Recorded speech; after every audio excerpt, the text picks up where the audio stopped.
everybody to the fifth of our series on prosperity, living a prosperous life. We are in class 5, and the thing that we do to begin all of our classes, of course, is a spiritual mind treatment. So what we're going to do is I'm going to do a treatment, and we're going to end it with everybody standing up and joining in the increased income treatment. So I know that the presence and the power live one, right here. It's right here as much as it is anywhere in the entire cosmos. All of its power, all of its wisdom, all of its absolute presence is in and as us.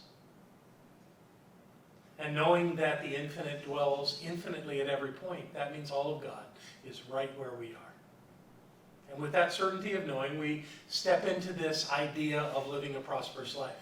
We look at ways of addressing that and being that and creating that into our lives in wonderful ways. And I know that our time together is well spent. I know that we are on this path, full and complete, doing exactly what is ours to do, and that all is well. And certain that this is so, I invite everyone to stand and join me in the increased income treatment. I, John, know that God is the source of all supply, and that money is God in action. I know that my good is here now. I am so rich and so full that I have an abundance of money to spare and to share today and always. I know that true prosperity includes perfect health, perfect wealth, and perfect happiness. This word which I speak in faith knowing now activates universal law, and I accept the results. I bless all that I have now, and I bless the increase. I bless all the others in the increased income program of our center, and I know that we now prosper together in every way. I give thanks for this good, and so it is. All right, thank you. Beautiful. So, we're going to start with anyone that wants to come to the mic and talk about any increased income. Woo, Carolyn. And David. David's ahead of her. Here we go. Fight to the mic. All right. Come on up here, David. This is on, right? Yes. Fantastic. I love seeing that the light is on. Now it is. Now it's, oh, I thought you meant on back there, I'm sorry. Yeah. Well, and part-time job as a peer support, I was able to pick up an additional shift. I got some overtime in the last weeks, and I was recently approved for a $400,000 VA home loan. Wow. So I'm in the process of buying looking for first home to buy. Dude, that's great. Congratulations. Fantastic. Beautiful. That's amazing. I had an unexpected source of income, a timeshare that we rent out in the summer that I did nothing about. The tenant we rented it to last year contacted me by text and asked, "Can I rent from you again?" And I said, "Oh, let me go see if I can even find a week for you." And I went looking, and it turned out I had reserved a week that I didn't even know I had. And so it was available to her, which she elected not to take, which was interesting. So I listed it for rent, and it rented that night for $2,222. Oh, yay! All right, fantastic. Yay. It's a good number. Yeah. Partnership. I'm to Don, and I want to down on Carolina Cashman. It's all good, it's all good. And John, I can do the donation statement for it. Absolutely. Okay, perfect. And we just recently purchased a home out in Candler, and the realtor gave us a nice little gift basket with a couple of Amazon gift certificates in it that amounted to about $100. Yay, all right. Congratulations. Well done, very nice. Anyone else got anything? I got one online. Let's see what we got here. A lady named, or a woman, I think that's the correct term these days, Amethyst Stark, writes, "Hello, I recently moved to Morganton, North Carolina from Phoenix, Arizona. I am currently following the Prosperity series online. I am making my tithe for unexpected income I have received since beginning the class last week. I received $15 from a friend I had loaned money, $35 from a company that unexpectedly issued a refund, and $67 from a friend who gave me 20% on her earnings from an event after I offered my help designing and marketing for her. I will be making my tithe of $12 via PayPal. Yay! Thank you. Yay. So thank you, Amethyst. Looking forward to meeting you one of these days because Morganton's just not that far away. Wonderful. So success continues, and this little experience we have of unexpected income is really a process or practice of demonstrating that we create everything that we have in our lives. Everything comes from us, one way or another, through our consciousness. So that's what's happening. Fantastic. So what are we going to talk about tonight? So again, we're in class 5. Tonight we're calling it being in the flow. We're going to talk about some things about that. But before we do that, we're going to talk about last week, because I gave you a ton of work to do last week. We worked on, maybe it'd be helpful if I turn this on. Everything's on. There we go. We talked about purpose, values. I added the word resources, although that was part of the exercise, and outcomes. Let's start with purpose. Does everyone in the room that was here last week have a purpose statement? Yes. Did that work for everybody? Did it not work for anybody? Great, okay.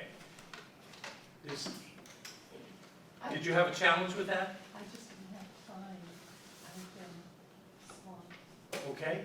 Well, I'm sure you're going to get to it. I will get to it. Tomorrow is the last class that I'm teaching in this. Then life is returned to you. And life is returning. Good for you. Okay, that's fine. Well, that's, honestly, how about that? Lovely. So that was purpose, which is where we started. The idea of why are we here? What is it that how can we articulate in a very concise statement, one sentence, why we are here? And we had some share last week, and I shared mine. Is there anyone that came up with one that they're satisfied with enough to come and say to everyone here? I know it's a work in progress. It's okay. Don't worry about it. That's fine. Keep working on it. Keep looking at it. I think I asked you to put it somewhere on that yellow page where you would see it every day, so you could say it. If you say it to yourself every day, it will either become ingrained in you, or you'll go, that's not it. And either way is valuable. So don't resist reading it. Read it every day, whether you like it or not. If you don't like it, that means there's still work for you to do. Then we did our values process, where we found the qualities of life that were most important to us, and we prioritized them. And the task beyond that was to take each one of those values and write an affirmation, a brief, very brief statement about how that shows up in your life. And if you remember, what I talked about was that the idea of a value should not be something that you're having to work hard to get. It should be something that's naturally in your life. Because all the sub-statements behind the affirmation were that it happens always, or every time. I have this thing in my life every time this happens. And that demonstrates that it's happening a lot, and you want it to happen a lot. If you have something that is really important to you, but you don't really feel like you've achieved it in your life, don't put it on your values list until you've figured out how to make it part of your life. That's the point of the values. They are your construct. That's what you have to rely on. And if you're struggling with it, it's not going to be that to you. It's going to be a challenge. Values are not supposed to be a challenge. So see what you can do to make that work that way. Then we did resources. That was the 2 pages. There were 4 sections. Remind me what those 4 sections are. Skills, knowledge, models for my life, and resources. One of them that was actually called resources, huh? No, the individual organizations from which I Right. draw support and encouragement and inspiration. What does the third one say? Models for my life. That's individuals. The Yes. models is individuals. The Yes. last one. Well, I want to expand on the last one called resources, because it's not always individuals and organizations. A lot of it has to do with you. You have resources within you to count on. So if you've got your list handy, think about writing some of these down, because I want to share some of them with you right now. This all came to me this week, or since last week's class, and I thought, Colin, we should just go through this. So we're gonna have resources that you may have considered. You may not have considered. And that would be because I kind of restricted it that way. So I want to open it up so that these resources can be part of what you're doing as well. The first one is your spiritual awareness. Now I can tell you have spiritual awareness because you've chosen to be in this center, in this class. If you didn't have spiritual awareness, this would mean nothing to you. You would have no reason to be here. So understand that your awareness of your spiritual nature is an asset. It's a resource for you. Remembering that when things are going on can shift the entire conversation about what's happening. You know, you're stuck, you're confused, you don't know what to do, and then you suddenly remember who you are. That you're a spiritual being, and that you have the resources of the entire universe at your beck and call. So no saying I can't do it, I don't know how to do it. You do. You just have to open up to know. It's right there. What I found in my life is that when I'm stuck on something, stop thinking. I think that's something we do. We think we can think ourselves out of something. That's the hard way. That's the challenging way. What to do is simply stop thinking and ask the question, what am I to do? And let it come. And if you're open to that, it'll come. It'll always come. Second on the list is your mental skills and intellectual abilities. You have not just shown up on the planet. You've been watching things, learning things, reading things, understanding things, and all that creates skills in your life. And it creates an intellectual ability to address situations. So along with being simply able to open up to your spiritual nature, it's also great to use your mind. It's great to know that you have a mind that knows a lot and don't resist knowing what to do in a certain circumstance. Ah, yes, your intuition.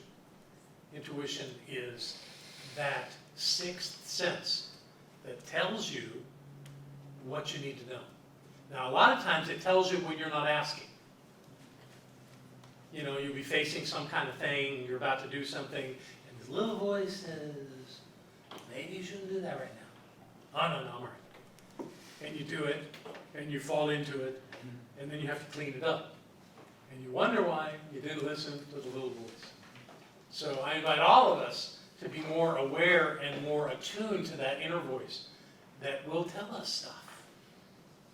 You know, actually, I would say that the first one, spiritual awareness and intuition, really overlap. Because sometimes we're looking for something, and we have to stop and just get out of it so that the answer comes. And other times, the answer is offered to us unrequested. And at that point, it's really good to listen. Now, that doesn't mean you always have to do what that little voice says, but I find that many times I just don't even consider it. I think I know better. And in hindsight, I'd say I didn't. So at least consider that little voice that seems to come out of nowhere, that whispering in our ear, is a real thing that we can really use and as an advantage and as a resource. The fourth one is your successes of the past. Now, what you're engaged in at any moment may not look just like the things you've been successful with in the past. But how helpful is it to remember that you've had successes, that things have worked out? You know, I've been with groups where they're struggling with some kind of an outcome. And I've just said, this is going to work out. Everything else worked out. No one in here is dead. It's all worked out. This one will too. And it always does. So if we remember that there have been times in our lives when we have been specifically successful at doing what was ours to do, it's probably going to happen again. And remembering that has you leaning toward that in your life. Here's one similar but different. wisdom acquired from past missteps. I don't believe in failure. But I believe that sometimes we take action or do something that does not take us to the outcome we want, takes us to some other outcome. That's not a bad thing. Every one of those things we learn from. If everything we pursued just snapped into place for us, where would the learning be? Where would the opportunity to see who we were in the midst of it be? It wouldn't. So the times when we've been challenged and we've moved through it and we've made missteps and done things that didn't work is incredibly valuable. It's nothing to be afraid of. And chances are, in many cases, even with the missteps, we got through it. We may not have gotten to the place that we ultimately wanted to, but we got somewhere. Something happened, and our lives continued. We continued to pursue our dreams and do what we did. So missteps aren't bad. There are learning points. And the fact that we've had them in the past says it's okay to be there again. Whether no one looks to make mistakes, but it happens. And when it does, don't freak out. Don't think everything is lost. Just take the next step. And you'll get to where you want to go. You eventually will get to where you want to go. And missteps are learning points. So don't think of them as problems. Your ability to acquire new knowledge. Boy, anybody that uses a computer knows how to do that. It's called Google.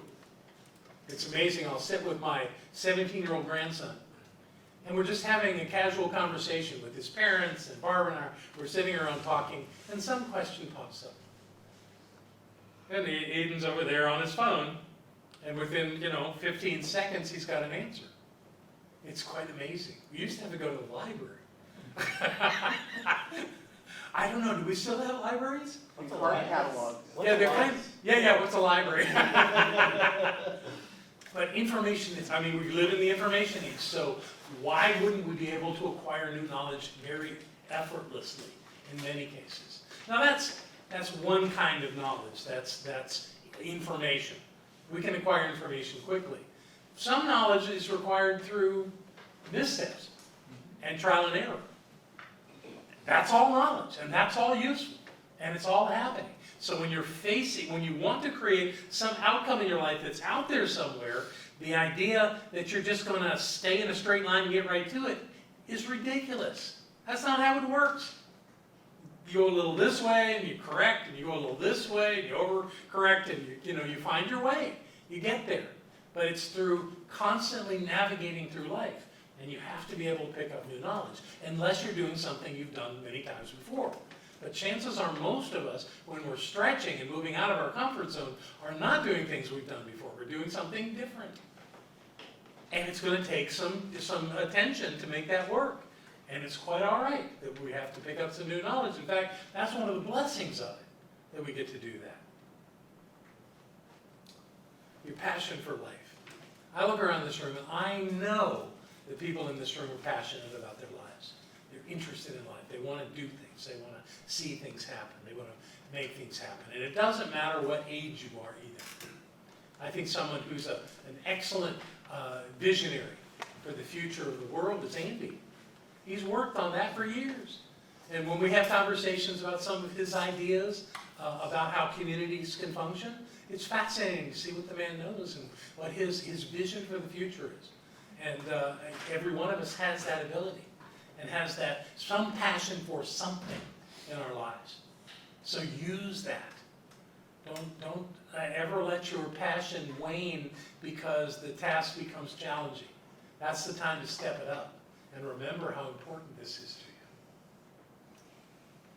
you. Number 8 is your ability to attract supportive relationships, events, and circumstances. None of us are on our own. We feel like it sometimes. We feel like we got to do everything by ourselves. And sometimes we try to do that. But that's not the most effective way to be in life. I believe the most effective way is to collaborate and to find partners and people who are interested in what you're interested in. And use their influence and their passion to advance what you are doing. When I left being in elected office with our international organization, I put together a group of ministers who had an interest in doing work in public sector, of doing consulting and speaking, motivational speaking in the general population rather than under the roof of what we call churches. And it was fascinating to find that group of people, and we put it together. And we had just wonderful conversations. Of course, my direction changed when Barbara had her stroke, so I had to step away from it. But that group's still active, still doing so. And all of them are very interesting people. So there's value in collaborating and finding people that can support you in what you're doing, and that they have an interest because you're walking similar paths. And it can, of course, be people, but it can also happen through all kinds of events. Obviously, that's what conventions are about, is when people gather around certain topics or certain possibilities. And looking into that always has value.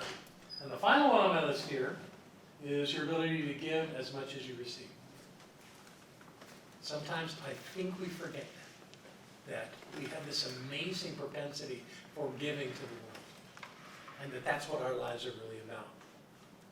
We come to a class about prosperity, it looks like we're focusing on what we get. But the truth is, the place to focus in your life is on what you give to life. And we all do it. We all do it all the time. In fact, you can't function in this reality without giving. It's what a job is. Somebody's willing to pay you money to do something. That's giving. You always do the work before you get the pay, right? I mean, I guess people get signing bonuses and things. But for the most part, most of the money we get comes after we've done the service. We're taking the action. And that's a really important thing to understand, and it's not that way by chance. It's designed that way. It's supposed to be that way for virtually everything that's going on in our lives. It's supposed to be that we're giving, and that it's through that giving that we receive. So those are them. That all came to me this week, and I wanted to share it with you. I hope some of that has value as you continue working on your lists of resources.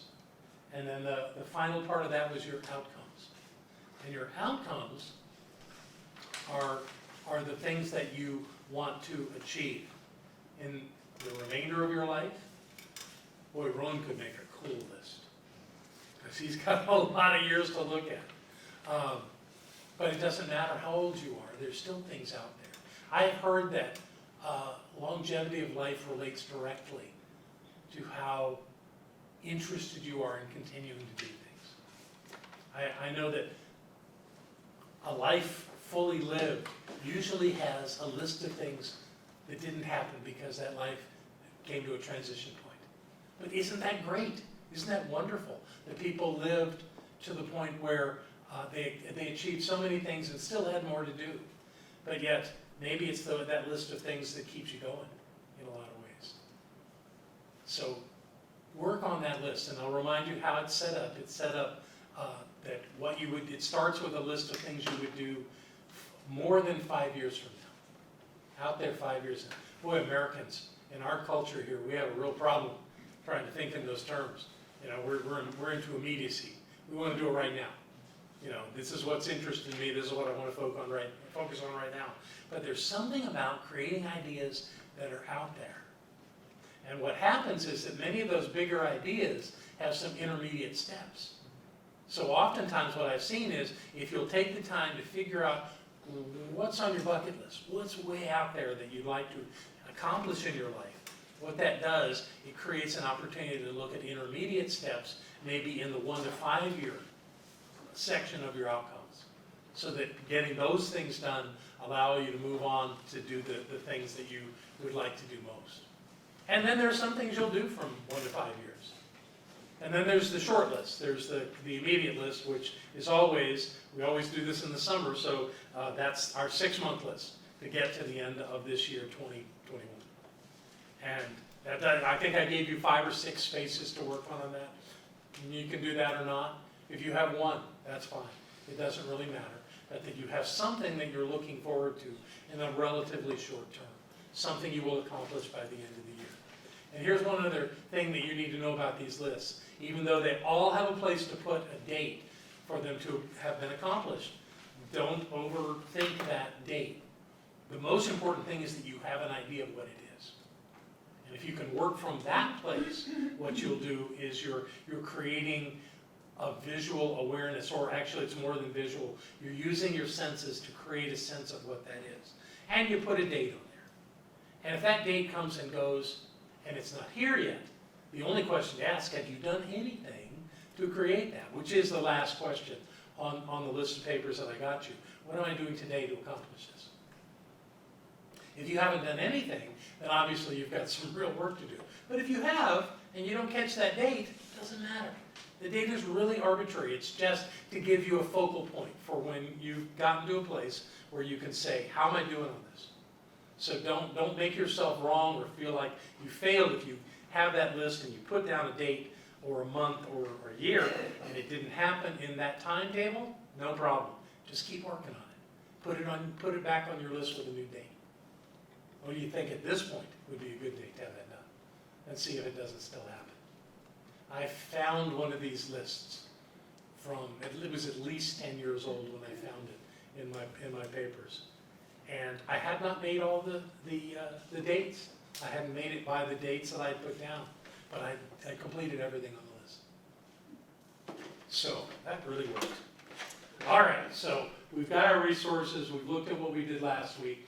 Now it's time to move into what we want to talk about this week. So I want to talk about being in the flow. There's a lot of ways to look at that. It's kind of a clever little statement, being in the flow.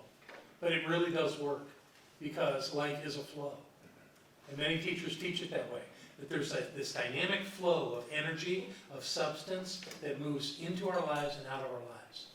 And it almost at times feels like it's got a life of its own because things show up unexpectedly. But the truth is that we're still in charge of it. Not that we have to micromanage it, but we have to stimulate it.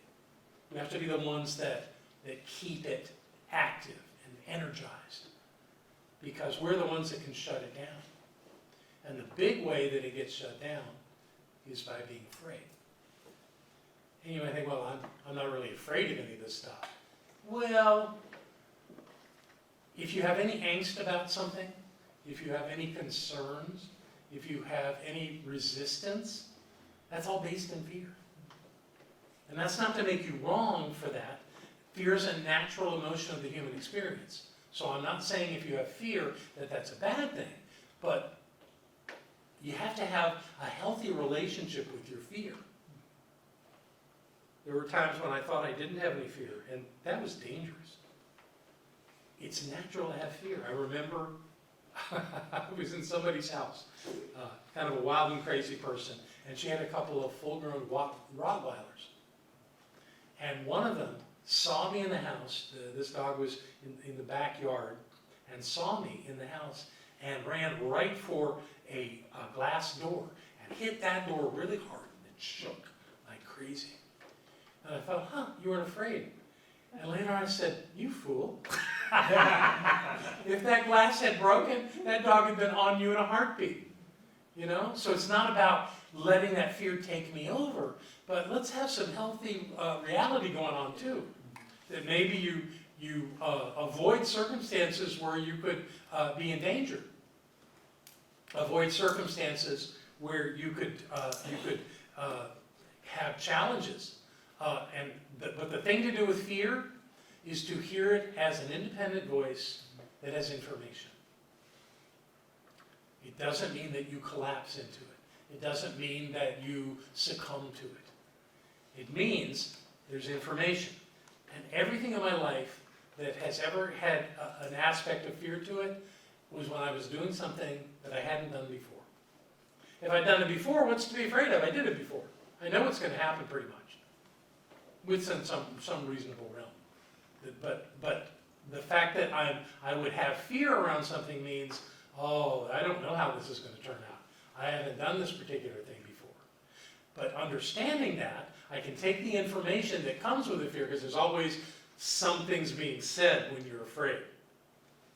Something's going on in your thinking. Accept that information.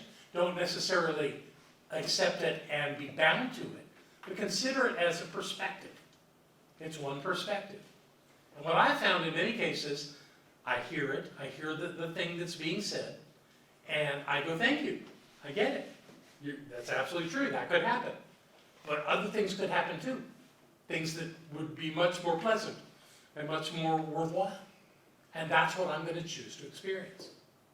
And by having this rational conversation with my fear, it dissipates. It has no real control over me. Because that's the only time we get in trouble is when we give ourselves over to fear. And I'm suggesting you don't want to do that. Another way to do that is on this list that I've created about using our creative authority effectively. Turn away from the condition. What does that mean? This was a concept that Ernest Holmes came up with and taught. That if we have a condition in our lives that we don't want, that is undesirable, our job is to turn away from it. That isn't to deny that it exists. An example, I've got some kind of a big expense that's come up that I have to spend, and I either don't have the money, or it's going to take all my money, or something like that. And so what's going on is, if I focus on that problem, that idea that there's something wrong, there's something that's inadequate, somehow I can't do what I think I want to do, what I'm setting up is a lose-lose situation. I'm setting up that I won't have it, that it won't work out, because I'm focused on the condition, the problem, the thing that's not working. If I focus on that and make that the total focus of my mind, then that's what I'm going to get. I'm going to get that problem. It's going to grow. It's going to be worse. So what Holmes says is, turn away from it. Not that you don't know it's there, but turn your mind toward the solution. Focus on the solution. That is not the condition. The solution is not the condition. So when you focus on the solution, you go, well, I don't know what the solution is. Well, yes, you do. By using the resources we just talked about, you have intuition. You have other sources for gaining information.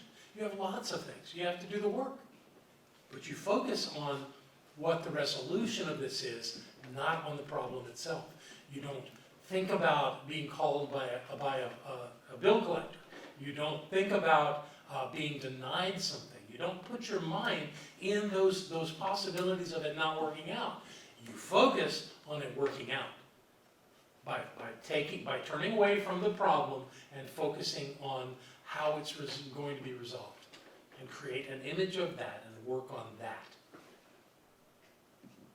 And yes, while you're doing that, the problem persists, but that's not really the problem. The problem would be that you're focused on the problem. The problem has no power. The power is at the point of you and me. And whatever we put our attention on is what we get. That is the basic underlying status of everything. What you focus on is what you get. Whether you're afraid of it or whether you're excited about it, what you focus on is what you get. So what you're doing with the condition that's not working, when you turn away from it and work on the solution, you're starving it. You're weakening it. You're taking the life out of it. Because you're not giving it any power. And you're the one that assigns power. So you turn away from it. Two things about this. Yielding to fear always blocks forward momentum. Duh. Anytime you're focused on something with fear, you're creating a stopping point. The same is true for anger. My first spiritual teacher taught me that you can actually use anger to stop someone. Basically what you're doing is, by being angry and absolutely blasting them with anger, they have fear come up, and they'll stop. They'll stop whatever they're doing. And it can be effective, but then it has its impacts on your relationship. So avoid fear at all costs, and our well-being is never dependent on external conditions. Our welfare, our well-being is dependent on how we think about our lives, how we think about ourselves, and what we're willing to do to work things out. I've studied the lives of many very wealthy people, and consistently, people who were extravagantly wealthy you know, from nothing. They created great wealth, often lost it all, and then created it again. Because for some reason they were distracted and something happened they weren't clear about and they lost it. Okay, but then they created something better. When I was in business in the 1970s in Houston, Texas, I was in the oil field business, and I created wealth. I really did. Unfortunately, I was in my late 20s and 30s, and I didn't have the consciousness to keep that money. So when the oil field industry kind of collapsed, I didn't have anything to save. And I was given the opportunity to try to save my business, and I really didn't want it at that point. And that was all good, because since then, I've recreated my life in a way that I have probably more assets and wealth and prosperity going on in my life now than I would have if I had stayed on that course, which I'm perfectly happy about. It's really worked out, and it always will. So that's turning away from the condition. Any thoughts on turning away from the condition? It reminds me of something.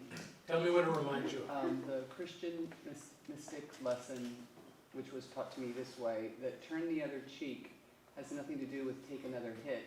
It has to do with where you put your eyes. Ah, very Your nice. I've thoughts heard that. grow, and your charge goes. So if you can't see the face of God, turn the cheek until you can find the face of God. So I'm gonna restate that for the recording we're making, in that there's a Christian premise that you turn the other cheek. I think Jesus said that, didn't he? I think it's attributed to Jesus. So the idea isn't to turn your cheek so that someone can hit you again. The idea is you turn your cheek to change your perspective. So turning away from the condition and turning your cheek could well be the same concept. I like that a lot. Thank you very much, Carol. All right, what's the next one? Avoid playing victim to anything or anyone. Now, I'm sure that if you wanted to, you could argue for the idea of victimhood. Oh, people have died, people have been mistreated, people have been abused. Yes, they have. But I do not believe that that's because something was more powerful than them. It may well be that they thought something was more powerful than them. But the truth is that nothing is more powerful than you or me and the things that we face. Now, there have been atrocities, I know, in the world. We could talk about the Holocaust and about all the people that died, all the Jews and the Poles that died in the Holocaust. Or we could say that they were not victims, but that they were way showers. And what they did was they taught us that we don't have to live in a world where people are abused like that, where people are killed in mass like that. And I believe to a great degree the world has taken a stand against that. I don't know if any of you have been to the Holocaust Museum. I haven't, but next time I get to Washington, I'm planning on going there because I think it's a powerful notion. And I think all of those people that died that way gave us an extraordinary gift. To not have to go through that again. Who else could we talk about? We could talk about child abuse. On the surface, child abuse looks like an adult is taking advantage of a child. What we don't know from those two individuals is how many times, how many lifetimes they may have been going through this dance and what that means to them. Now, we have rules, we have laws that keep people from doing such things in our society. That's a good thing. And that's the way it should be. Anyone that abuses a child should face penalties for that. They should meet the maximum of the law. I absolutely feel that way. But the truth is also at a spiritual level that something's going on between two people, and that's their experience. And I think people that come out of those experiences and feel like a victim struggle for the rest of their lives. And others come out of it and have an entirely different way of looking at it and saying, I'm rising above this. I'm taking this thing that happened, this thing that was so traumatic and so difficult, and I'm going to turn that into something that makes my life really work. And if you look, I didn't plan a list, but the first name that comes to mind, always does, is Oprah Winfrey, who was abused as a child, but turned her life into something incredibly powerful. And there's lots of people like that. People who don't go around talking about having been abused as children, but certainly were, and have turned that around and made something good. So where is the line of victimhood? It's not there. It's not there. It's always a matter of choice. So what do we know about not playing the victimhood? Is that victimhood is truly an illusion. That yes, absolutely things happen, laws are broken, people are treated very poorly in certain circumstances, even killed. But that's part of each one of our spiritual journeys to go through that. I kind of imagine that the one reason that we have all of these, I believe in reincarnation, and I believe that we have many, many lives. And one reason that I believe that's so is that that gives us an opportunity to experience virtually every experience, every human experience. If all our lives are in human experience, I don't know. Maybe we're bouncing around all over the cosmos. I have no idea. But I know that I really feel strongly that we go through these experiences because they are spiritual experiences. Another thing to look at around this is if you see someone who's struggling for having had one of these kinds of experiences, do not feel sorry for them. That works against them. The idea is to see the powerful being that they are and to hold them in that place of knowing. Because if you see them as a victim, you're participating in the work of the perpetrator. So don't play that way. Be open to that, and do never ever see yourself as a victim, because you will fall into an abyss and you'll have to climb out, and that will take way more energy than you need to. Because your life is about creating something wonderful, not about trying to recover from something terrible. Victimhood is an illusion. And we are 100% responsible for our consciousness and all resulting outcomes. When we look at life that way, we are always in control. We are always at the point of power. We are at the point of creation. The creative essence dwells at the point of us. And when we remember that, no matter what the conditions, the circumstances look like, then we can resolve it. If we think somebody did something to us, we have given them our power on a silver platter. Don't do it. No matter what, don't do it. Even if they lied to you and they stole from you, all of the bad stuff that has ever happened to you, let it be okay, because you still have the ability to create something wonderful, no matter what. Okay. I have questions or any thoughts about this? You are pondering it. That's a good thing. I have a question for you. How would you live your life if you had abundant resources, unlimited potential, and absolute knowledge that you could always accomplish whatever you set out to do? Would you play the game differently? Would you do life differently? Well, if you would, you haven't figured out who you are yet. Because those things are already true of you. Absolutely true of you. You have unlimited resources. You have abundant resources and unlimited potential. You've already got everything you need to make your life work. Well, no, I don't. I don't have enough money. Well, who's arguing for their limitations now? You have everything that you need. And if it's still in a state of potentiality, that's fine. Then bring it into physical form. Bring it into the material world. Only you can do that for you. So you're never at a point of loss. You're never at a point of failure. You're always at a point of possibility, no matter what's going on in your world. And when you have a mindset that works like that, you're going somewhere. You're doing something. You're making something happen, which is kind of the point of all of it. We're all here to do something. We're here to live our purpose. So nothing is in your way, even when it looks like it. Nothing's in your way. You got all the cards. Is that making sense? I have written this down. I'm going to keep it around. because I want to make sure I can ask myself that if I forget. Okay, where are we going?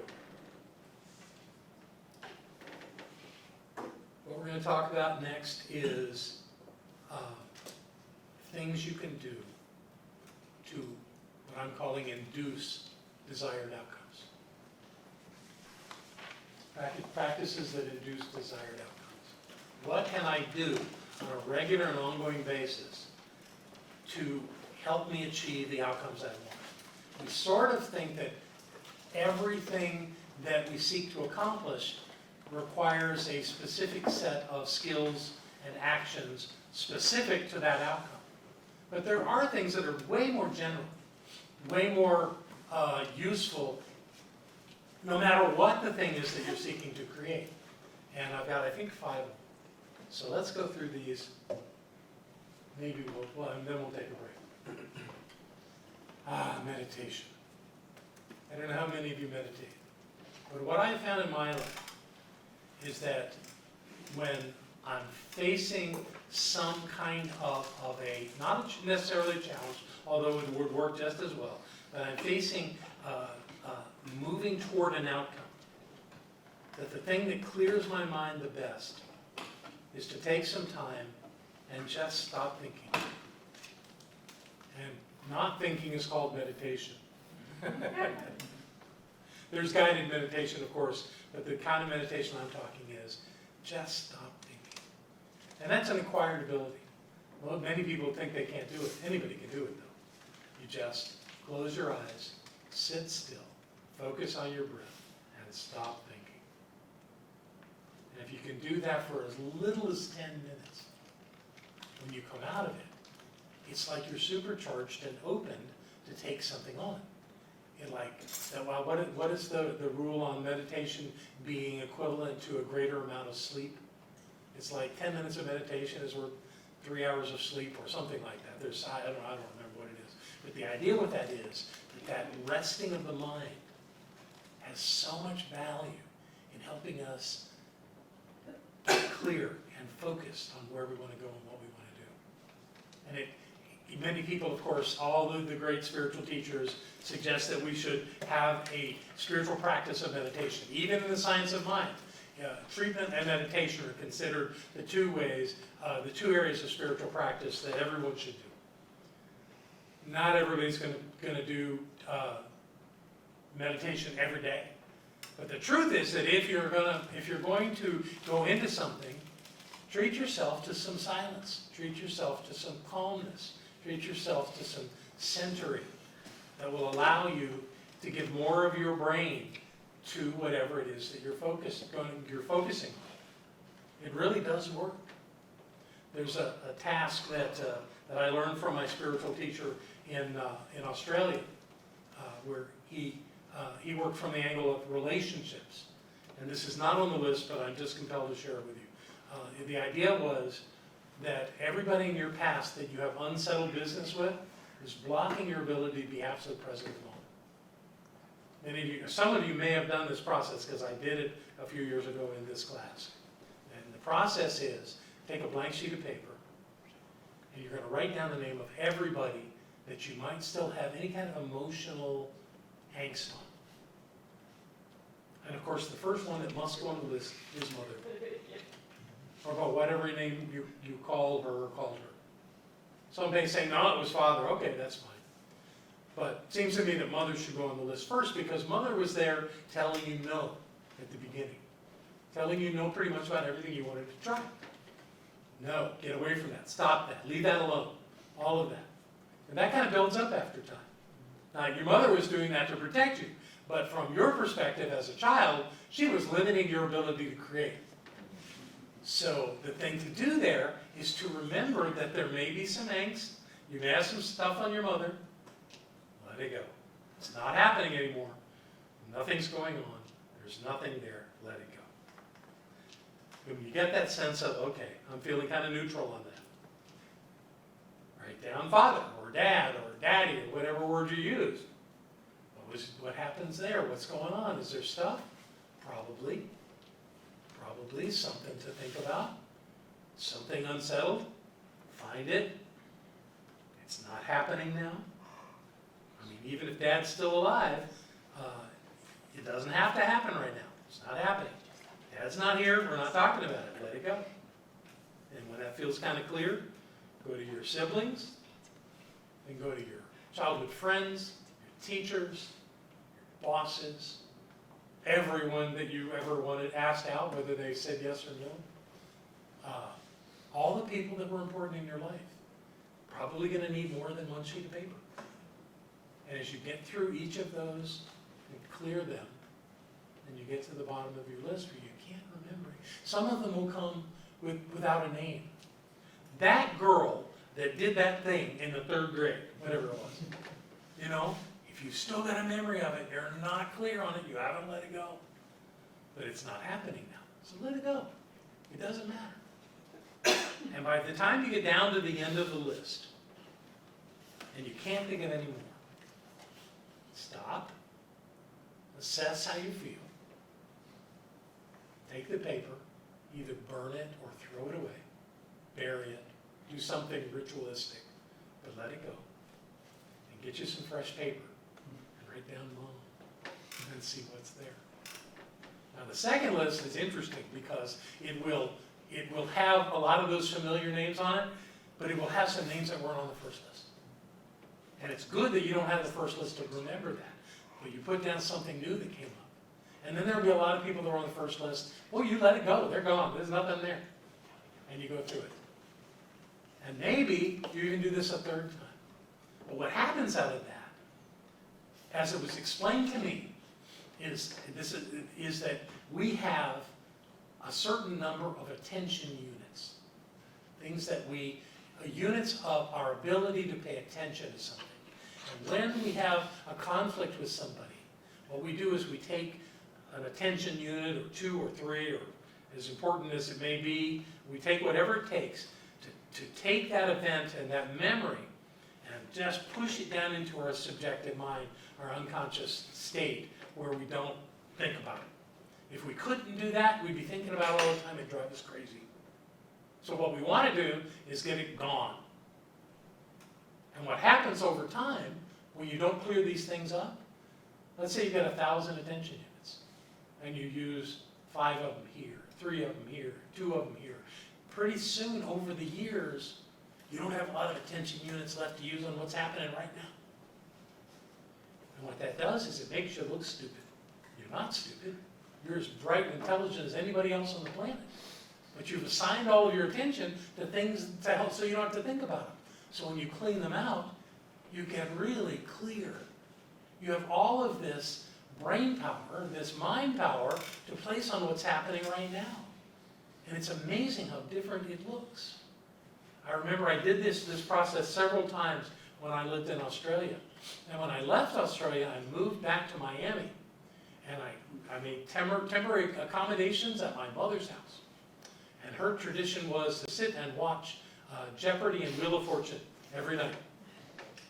And I remember one night I came in, and Jeopardy had just started, and I sat down, and I answered every question in that entire program. Well, I was clear. I had nothing hanging out that was in my way. And I just answered it all. It was just weird watching myself doing this. Where's this coming from? But it worked. So I'm really suggesting, if you want to do that process, that there may be something amazing in it for you. To just release all that stuff. And it wasn't just my teacher in Australia. I actually was in a lecture given by a woman named Carolyn Mace, who is known to a lot of people in this movement. Carolyn's quite amazing. She's a medical intuitive, and she talked about the exact same thing. So I don't know where my teacher got it from. I don't know where she got it from. Maybe they got it from the same source. Maybe one or the other gave it to them. I don't know. But it was fascinating to have it repeated by somebody to give it that level of validity. But give it a try and see what you can find out about yourself in that. And I'll tell you what, there's more to this, but I think we're going to go ahead and take our break now. So let's take a break and come back. So, let's go back to our list here. I'm going to go through this a little faster because I've got several other things I want to do today. The next on the list is imagination. We all have the ability to imagine, but sometimes we forget. And the tendency of human beings is to do what we've done before. If you do what you've done before, you'll never get something you didn't have before. So the idea is, awaken your imagination to whatever it is you're trying to create. Awaken to the possibilities that it could be different than it was before. That it could be new. That it could be way more powerful, way more effective. So use your imagination. When you imagine something, you get an image of it, and the important thing to understand is, don't be relentless and rigid in sticking to that original thought. Be open to modifying it. Be open to altering it, or being flexible with how it's going to unfold. It may actually end up being better. So any process of trying to create anything in our lives is always a circuitous route. There's no such thing as a straight line to anything. So be ready to modify it. Know that that's going to be part of the deal. That first image you had is not the image you're going to end with. It's going to be different. And that's a good thing. Realized fulfillment. The concept around that is that when you imagine, you use your vision, your hearing, your ability to smell and taste and touch. So that when you close your eyes, and this thing that you want as an outcome in your life, what does it look like? What does it sound like? What does it taste like? Smell like? What does it feel like? And if you use all of those senses to create it, it makes it more real in your imagination. And the thing that you're holding in mind is the template for what you're going to create in the world. So the more you think about that outcome, the more real it becomes. Something I encourage people to do, if you imagine yourself in the midst of the outcome, already created in your life, the way you imagine it, walk around it. Be aware of the temperature that's in the space where you are. Be aware of the sounds. Be aware of any smells in the air. If there's any way you can attach food to it, then eat food around this thing that you're creating, so that you've got that sense of taste. And what that does is it amplifies the dimensions of your imagining that outcome for yourself. The more you can do that, the more real that it gets. And the final one is use affirmations. Affirmations are interesting things. They're simple, usually one-sentence statements that affirms the thing that you're saying is so, is actually so. And although can't think of an affirmation that I've used around creating some new project or something. But I had a chronic problem in my life years ago. When I worked in Houston, Texas, before I started my own company, I worked for an oil field equipment company. And my office was on, I think it was the 6th floor of the building that we were in. And being young and rambunctious, when it came time for lunch, I wanted to get out of the building fast. But all these people were in line to get to the elevators. So I'd use the stairs. And one time I was flying down the stairs, just kind of grabbing it at the bottom and making the turn. And one time I did that, and I twisted my ankle.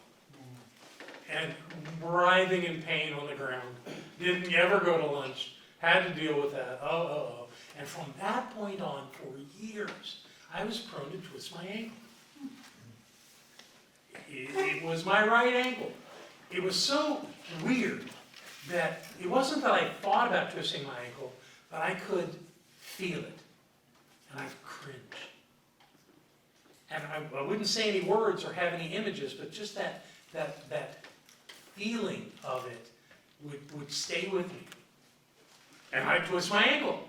And I'd be on the ground. And years later with Barbara, she would always do Reiki, and that would help, but it still hurt, and it would swell up, and then it would heal and it would be okay.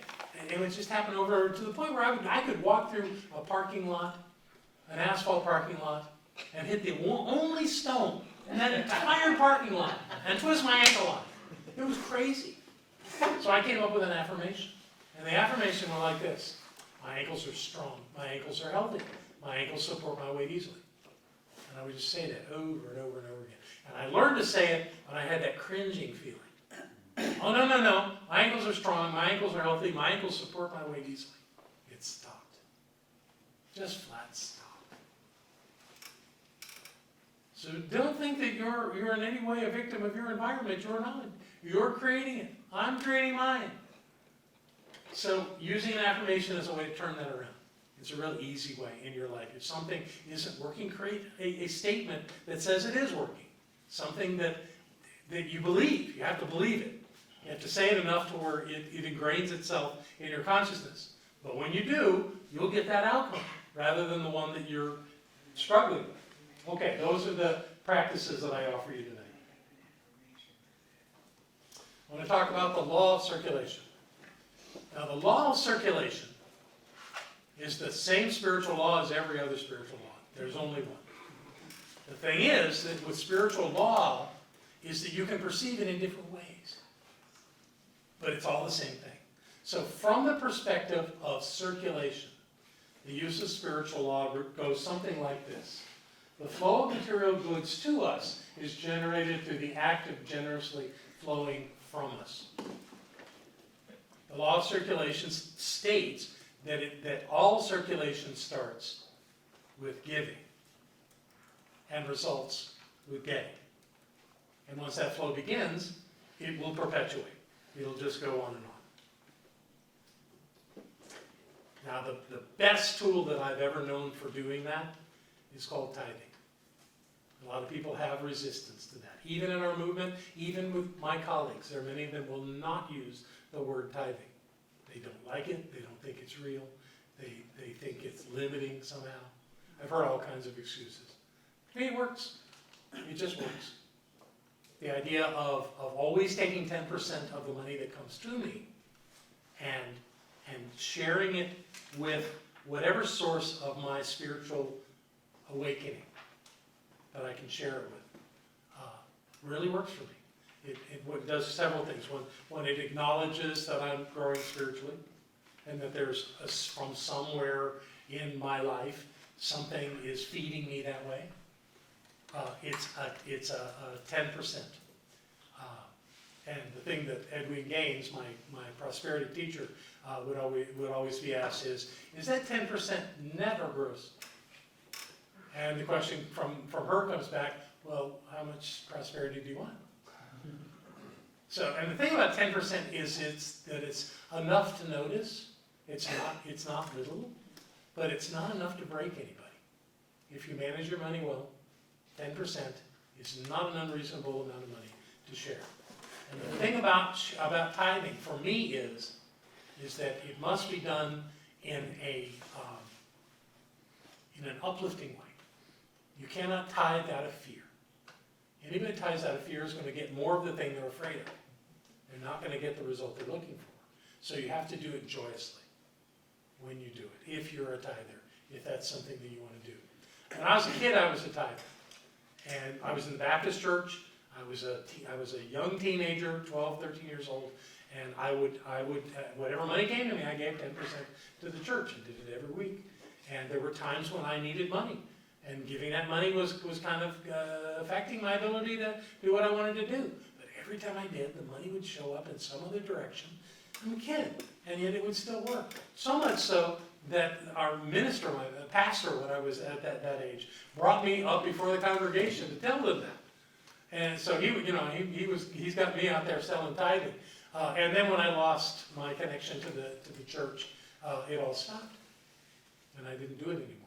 And there were times when I made a lot of money, but I didn't necessarily have a lot of money because I didn't know really how to do that. I didn't have a consciousness for that. And then I met this woman named Barbara, and she was a disciplined tither.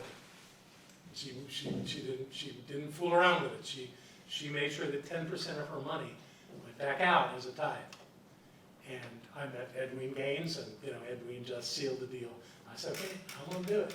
And I've done it ever since, and I have never wanted for anything. There was even a year during the time we've been in this place where we were paying $13,000 mortgage payment. We were building this additional building, and the economy collapsed in 2008. And people stopped supporting the center, not everybody, but we didn't have near the income that we'd had before. And there wasn't enough money to pay all the bills. And we had an ironclad agreement with the center that the first thing that got paid was the tithe. And the second thing that got paid were the ministers. And we're looking at it and going, how do we do this? And I said, well, the center keeps its agreement with us. So every week, the center would write us a check, and we would deposit it. And for that year, every week, we wrote another check for the same amount and gave it back to the center. But the center had paid us. It was our choice to do that. No one made us do that. No one asked us to do that. We did that because we knew that that would get us through, and it did. And we never wanted for anything. There was always enough money in our personal accounts to take care of everything. There was enough money for the center to pay everything. We never missed a payment on anything through that. It worked out, and it will. If you're in that dynamic flow of spirit, you will do it without wanting. And now we tithe the 10%. Some people say tithe more if you're struggling. We're not struggling. Everything's working. In fact, through this pandemic, it has worked beautifully. That we are in a perfect position to do the work that we need to do with the stream bank repairs, with the widening of our driveway, and to have plenty left over for reserves. It's all working. So the idea of not tithing, that would be suicide. I'm not doing it. I'm just not doing it. I'm going to tithe, and I'll probably tithe to my last day. And when I'm gone, in my will, it says 10% of my money goes to the Science of Mind. You know? Yay, it's the way it should be. So that system really works for me. And I believe that being in that, it creates a mental attitude that there's always enough. Because I do it joyously, because I do it consciously, I'm actually affirming that there's always enough. And there's always enough. It has never failed. So I encourage you, especially if you're struggling in any way with money, give this tithing thing a try. It's quite amazing. It has never failed me. And I have never failed it because I believe it works. Okay. So, we're not going to do that. So what I want to do is talk about an element of tithing for a second. There's an aspect of this that when you give something away, that for the briefest moment what you've created is a vacuum. You've created some kind of the appearance of a void. So what is that void? That void is an invitation to be filled. And I offer you some words. These are the words of Catherine Palmer. If you want greater prosperity, start forming a vacuum to receive it. Isn't that an interesting thought? Form a vacuum to receive it. How do you do that? Well, I do it by tithing. Because 10% of my money immediately goes to the source of my spiritual nurturing, which creates a sense that I had 10%, now I don't. So what happens? It comes back. It just shows up again. And it always does. It always does. In fact, it shows up bigger than that. It's amazing the way money shows up in my life. Because I'm open to it, because I create that vacuum in my life. To build on that, Ernest Holmes says, there are no voids because the universe abhors a vacuum. The universe abhors a vacuum. So vacuums can't last but momentarily. And then they must be filled with something. And if you're living that prosperous plan, if you are doing your work and you are creating that flow by directing energy and resources out of your life, then life must fill that with something, because vacuums can't exist very long at all. Even in nature, a vacuum can't exist. And the last one, only by giving are you able to receive more than you already have. That was the work of Jim Rohn. Jim Rohn's one of those millionaires that I was telling you about. He was a young businessman, and in his 20s or early 30s, he had created a massive wealth, many, many millions of dollars, and then managed to lose every bit of it. and then started over. And when his life came to an end, I don't know how many years ago, not that long ago, his net value, or his net worth was at about $500 million. Because he understood that. He understood that it was through the giving that you are able to receive. It's that idea of creating, that idea of a vacuum that opens up to us having something greater. So those ideas really speak to this idea of creating that dynamic flow in your life. Never pressure. No one at this center is ever mandated to tithe. We ask all of our board members to tithe. We ask all of our practitioners to tithe, but we're not the tithe police, because tithing is a joyous act that we all have to do. And when we do it with our minds clear and our hearts open, we always get the return value of that. I've never seen it not work. I've never had anybody tell me that they did that and they opened themselves to that idea and that it just failed. I just never heard that. I've heard people have failed, but when you ask them enough about what was going on, they were afraid. And fear will take you to failure, even though failure is kind of an enigma. So those are the ideas. And what we're going to do now is I'm prepared for you a meditation. And I'm going to ask, we're going to leave the recording on, even though it's going to get dark in here, because we're going to turn all the lights off. And I'm going to invite you to get comfortable.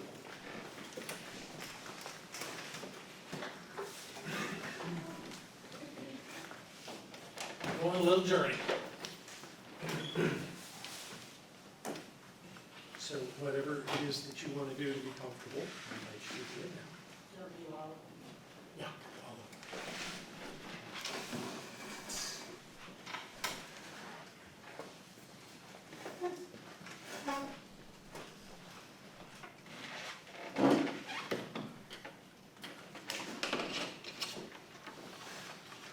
Take a couple of deep breaths just to kind of loosen up.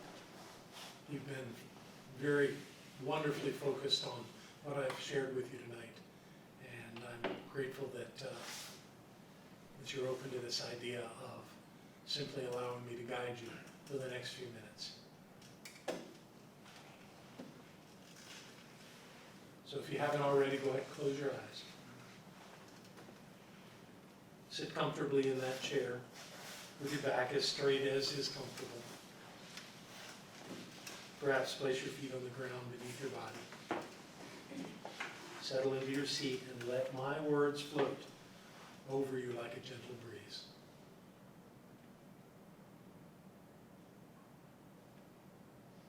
Allow your hands to rest gently in your lap. And breathe. Slow, deep, full breaths. And as you're breathing, allow your body to simply relax.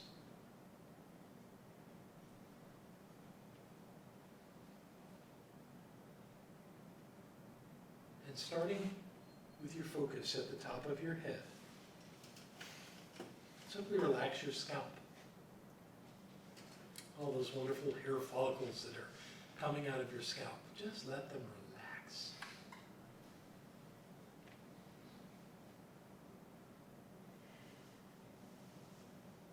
And now that you have the top of your head in a relaxed state, let the energy of that relaxation come down onto your forehead and your temples. Just feel them melt into pure relaxation. Right down into your eyebrows and into your actual eyes. Allow all those muscles that hold your eyes in place to gently relax. No effort at all holding your eyelids closed.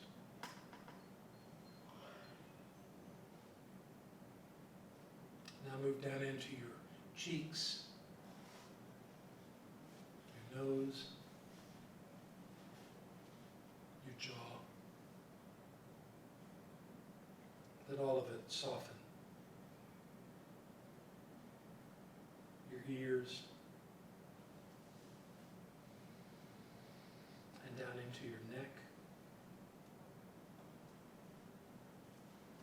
simply allow this moment to be one of pure relaxation.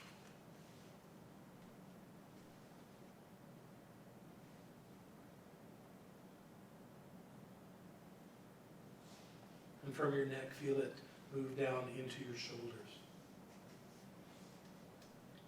and your throat. Dissolve any tension, anything that's in there that doesn't belong there. Allow it to simply melt away. Again, your shoulders and down into your arms. Your upper arms. Relax your elbows, your forearms, your wrists, the palms of your hands, all the way down each finger to the tips of each finger.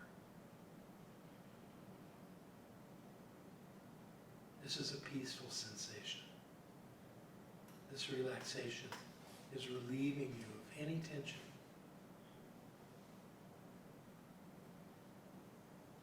And as you move now into your chest, making your breathing effortless,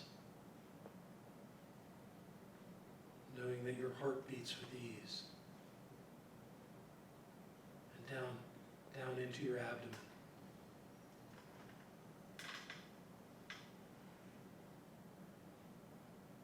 All of your internal organs are relaxing.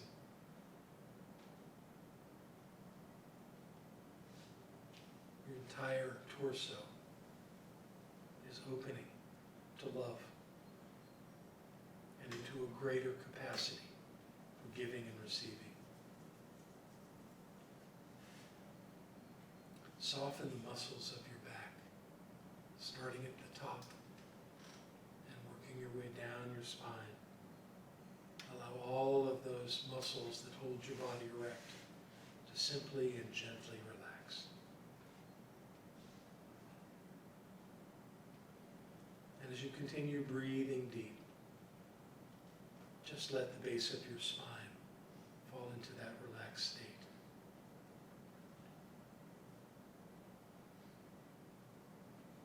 And as you breathe, continue to breathe, feel vibrant health, happiness, and harmony come in with every breath. And as you exhale, let go of any tensions, any toxins, any worries, any disease, anything that you no longer require. Let it all go. Just blow it out.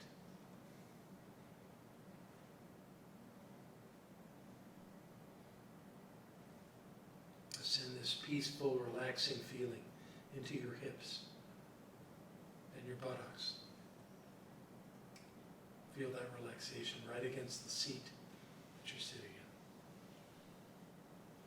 in. Let it glide down your thighs, relaxing your legs completely, allowing the flow to move down to your knees, your calves, your ankles, your feet, and all of your toes right to the tip of each toe.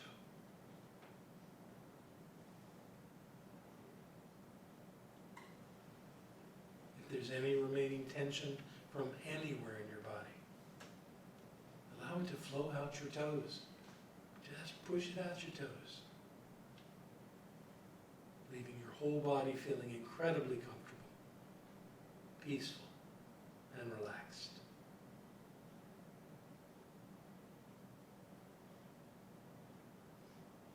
Continue to breathe deep, relaxing breaths. Feeling your belly rise as you inhale and fall as you exhale. Be aware of how the air feels as it comes into your nostrils. How cool it is. And how warm your exhale has become.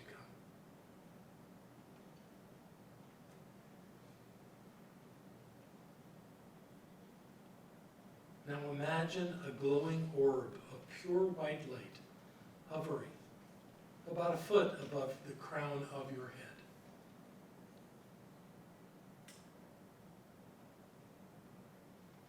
On an inhalation, breathe that light in through the top of your head and down through the center point of your body, all the way down to the base of your spine. And as you exhale, breathe that light back up, all the way up, and out to above your head. Now do it again. Breathe in and breathe out.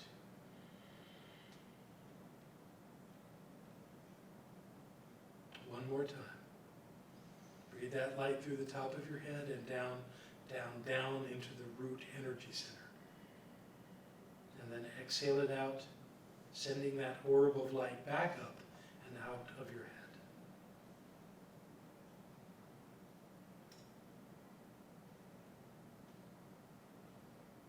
Now focus your attention on your root energy center.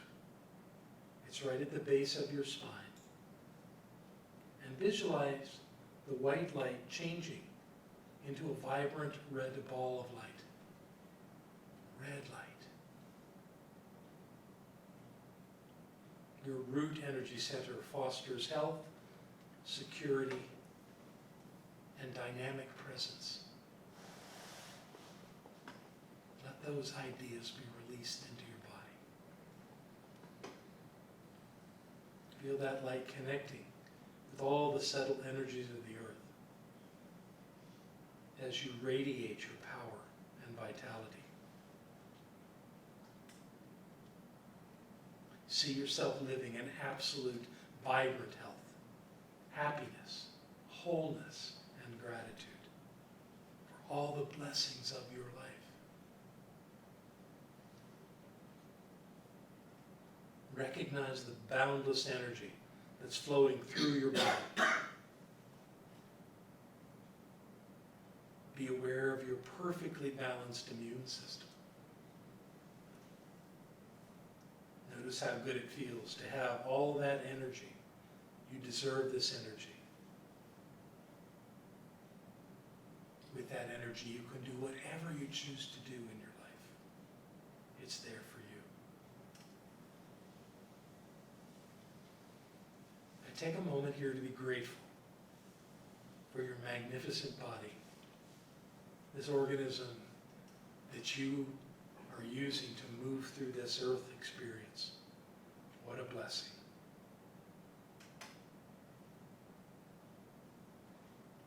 Your body is experiencing vibrant health with every breath, with every beat of your heart.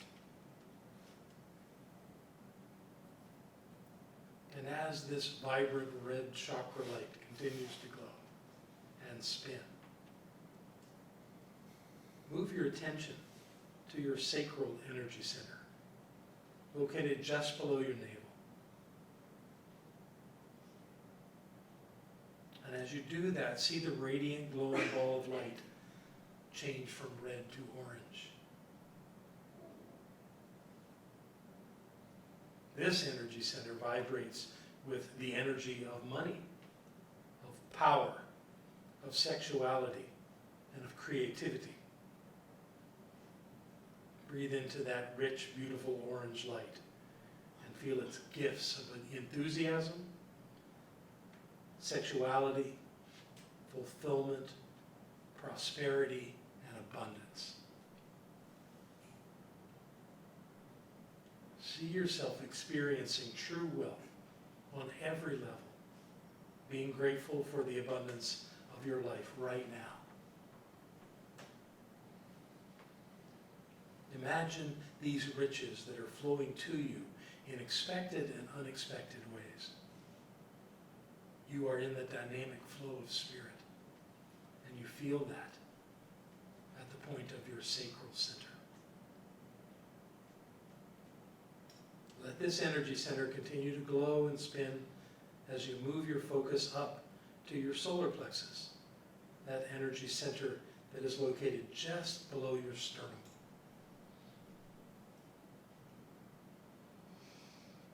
Here, see the glowing ball of light change from orange to a bright yellow. And as you breathe into that vibrant yellow, feel it expand your joy, your self-worth, and your personal power. This is your power center. This is where unlimited influence flows into and out of your body. This is where you know the power you wield to create the life of your vision.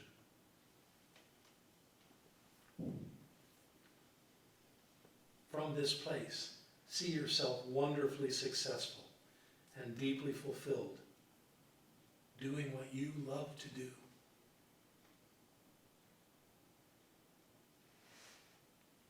Feel that ball of glowing yellow light empower you as you move your attention up into your heart center,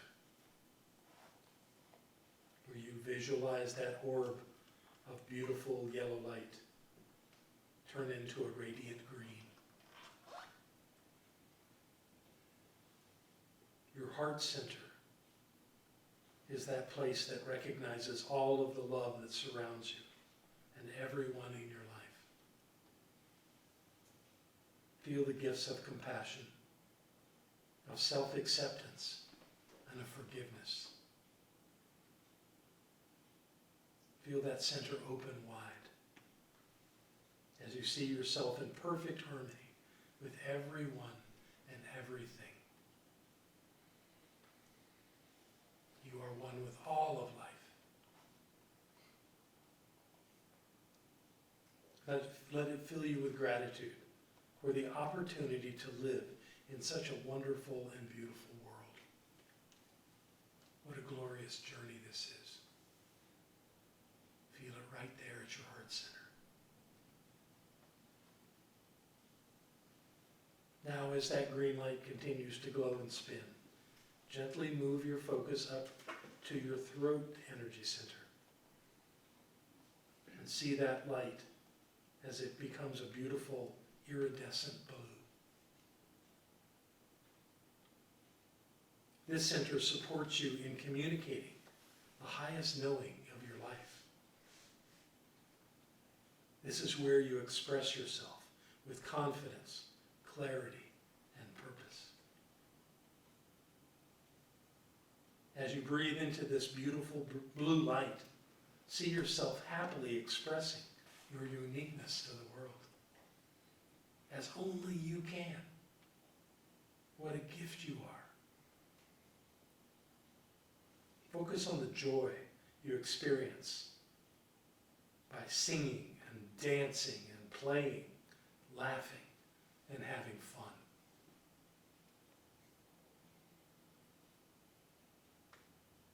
And as this beautiful blue light continues to glow and spin, bring your attention up to your third eye energy center, right at the center of your forehead. And see that glowing ball of beautiful blue light become a striking deep indigo.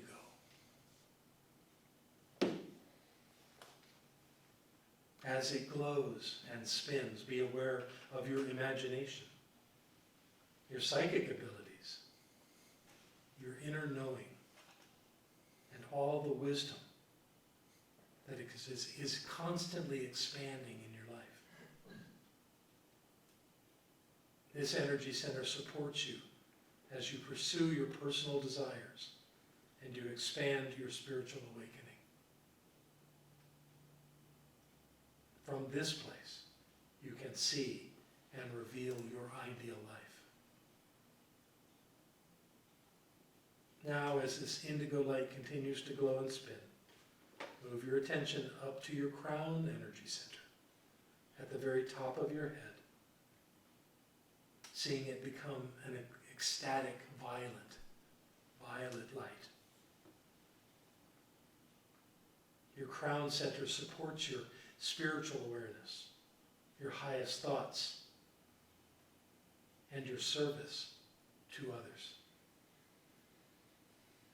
Breathe into this violet light as your crown center reveals gifts of self-knowledge, spiritual connection, and bliss. Here you are living in wisdom and high spiritual awareness. Here you know the truth of yourself. This is your connection to all that is divine. This is where you contribute to life in the most joyful and meaningful ways. Now let this violet orb glow and spin as you bring your awareness back to the white glowing light above your head. Watch as that white light transforms into a golden light that shines down and through your entire body. A beautiful, brilliant golden light. Breathe that golden light through your crown, your third eye, your throat, your heart, your solar plexus, your sacrum, and all the way down to your root center. And as you breathe it out, breathe that golden light all the way back up to above your head, as though it's washing through you. As the light passes through each chakra, imagine golden coins falling all around you. These coins represent all the gifts and attributes of your life. Now visualize the golden light above your head becoming more sparkling gold coins. This is the radiance of your life, a life filled with everything that you could ever desire, experiences beyond your wildest dreams, a journey that could be nothing less than divine. Experience this as an act of the divine receiving, where all your dreams are coming true. Your life is a miracle, a beautiful expression of perfection. You are everything you could ever imagine, and all is well.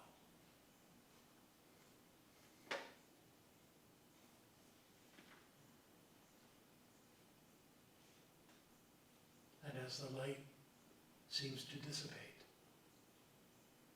return your attention to your breath.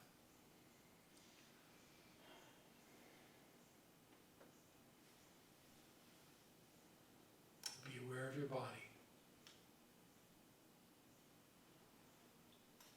And as you are ready, simply move a finger or a toe. Claim your body as you move a hand or a foot, perhaps your shoulders. And when you're ready, gently open your eyes. See if there isn't a smile on your face. For you are the magnificent one, the presence of the divine, here to make a difference on planet Earth. Your journey is set, and all is well. For you are the beloved, and life is good, because life is God. And so it is. Namaste.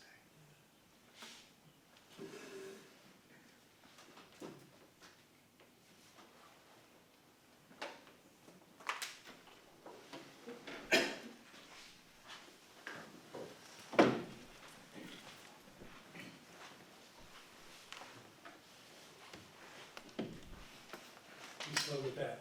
Breezy, don't throw them all on, okay? That'd be the one that's a little Okay, bit let's just down. leave it there for just a moment.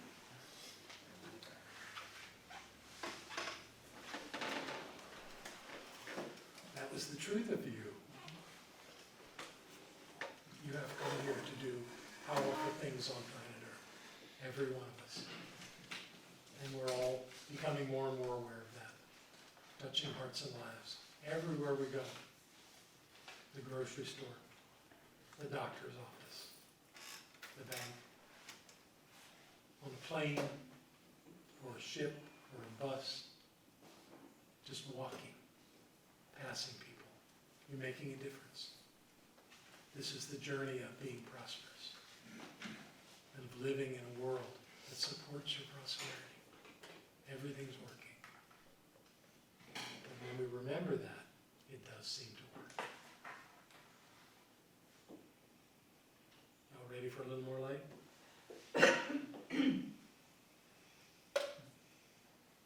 Breezy, give me one, just one of the lights back there. That's plenty. All right, that's all we're gonna do. That's great.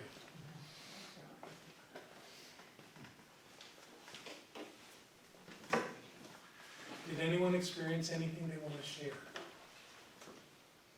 Usually meditations like that are processed and you don't really want to talk about it right away.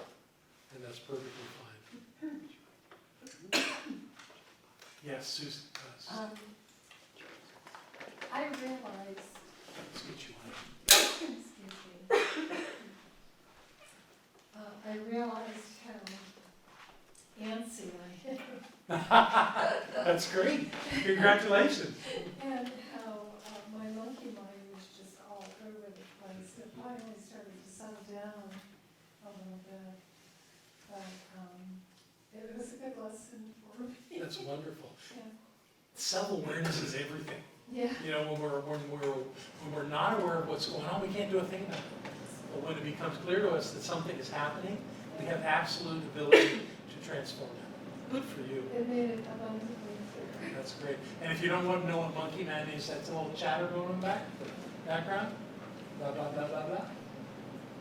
Thank you. Really good awareness. Thank you. It's hard to admit. Well, I just realized that I was holding on to a lot of resistance. As we were going up and down the chakras, I just felt pop, pop, pop, pop, pop. Wow. Very cool. Yes. That's big. You're probably going to sleep real well tonight.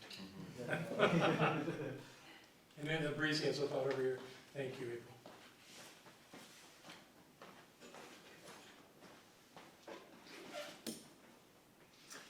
I've always liked these types of meditations, but it just, to me, brought up a good feeling of well-being. And when we can maintain that sense of well-being, life is easier. You know, we think that things happen to us and then we have a reaction and we feel something. But the truth is that we feel something, we have thoughts, and that creates something coming into our lives. And when we get that, then we realize we're in charge and we get to change it according to our preferences. So good for you, that's lovely, thank you. Any other thoughts? Okay. So it's time for us to do our prosperity accepting for the evening. And anyone that knows anything about these things would tell you never pass baskets after meditation. But that's what we're doing tonight. It is interesting when we've had experiences at the center that are very heartfelt, you know, and very, very, not heavy's not the right word, but just deep. It has a direct impact on people's giving, which is not a bad thing. It's actually good. And it's up to me to present things in a way that you feel like supporting the center. Many of you support the center so well. I'm so grateful. But it's just interesting how those dynamics work. So we have these baskets, and we're going to pass them around here in a minute, but what we're going to do first is bless the things that are being held in people's hands, the gifts that are coming forward. There's so much more than money. There's so much more than an envelope or a check or cash. They're an acknowledgement of something powerful, that the work that we do here at Center for Spiritual Living Asheville is making a difference. It's saying that those that are in the room and those that are around the world are having their hearts open to greater possibilities. Nothing is more important than for us to lift one another up into a greater sense of being. So we do that here at this center, and we receive the gifts that come from that good work, so that we may continue that dynamic flow of Spirit in all that we do, wherever we go, in ways that we can't even imagine. Yet, Spirit keeps showing up, and life keeps being all that it is meant to be. And with certainty that that is so, I invite us all to repeat our increased income treatment together aloud. I just know that God is the source of all supply, and that money is God in action. I know that my good is here now. I am so rich and so full that I have an abundance of money to spare and to share, today and always. I know that true prosperity includes perfect health, perfect wealth, and perfect happiness. This word which I speak in faith now activates universal law, and I accept the results. I bless all that I have now, and I bless the increase. I bless all the others in the increased income program of our class, and I know that we now prosper together in every way. I give thanks for this good, and so it is. Yeah. Thank you. What a fantastic class. You're wonderful. And I appreciate your kind attention, and everything that you take from here is yours. Use it well. I love you very much. Have a great evening. I'll see you Sunday.